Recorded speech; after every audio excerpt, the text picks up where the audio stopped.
नमस्कार मित्रांनो, स्वागत आहे तुमचं माझ्या एका नवीन मिनी ब्लॉगमध्ये. तर आज आपण गेलो होतो काही कामानिमित्त राजापूरला गेल्यानंतर आपण धोपेश्वरच्या मंदिरामध्ये गेलो आणि तिथे आपल्याला सापाचं दर्शन झालेलं आहे. त्याच्यानंतर आपण धोपेश्वर बाबाचे असे मस्तपैकी दर्शन घेतले. तर काही गर्दी वगैरे नव्हती, त्याच्यामुळे एकदम शांतपणे दर्शन झालेलं आहे. त्याच्यामुळे बऱ्याचशा वर्षानंतर मित्रांनो आलेलो आहे, लगभग म्हणजे 2 वर्षानंतर परत इकडे आलेलो आहे. आणि तिथे गेल्यानंतर ना मित्रांनो एकदम असं शांत, एकदम पॉझिटिव्ह एनर्जी फील होते.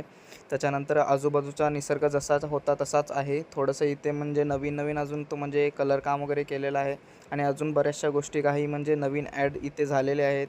हे गाईचं वगैरे हे असं झालेलं 2 वर्षापूर्वी असं काही नव्हतं. त्याच्यामुळे नवीन काही झालेलं ते बघून पण असं म्हणजे मनाला म्हणजे भारी वाटत होतं. शांतपैकी नंतर ना निसर्गाचा आनंद घेतला आहे. त्याच्यानंतर दत्त मंदिराचं दर्शन घेतलेलं आहे दत्तांचं पण.